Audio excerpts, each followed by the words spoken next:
Well, my coworker wasn't kidding. His tire really is flat. We are at less than 5 psi. Let's see if my JB Weld job holds up.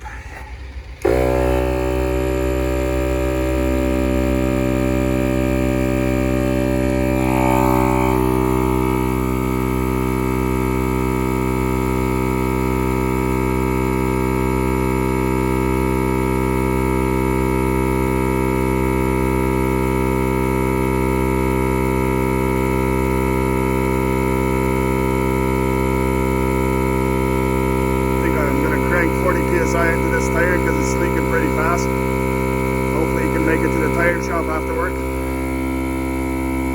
I'm actually leaving a little bit early today, so gotta quickly help them out before I leave.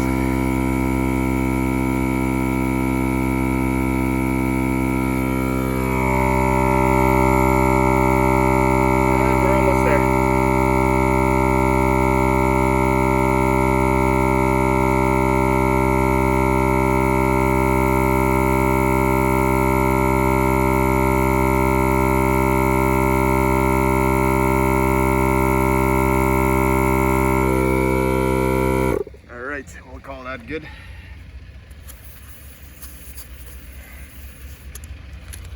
Those crackers have to stick together. All right.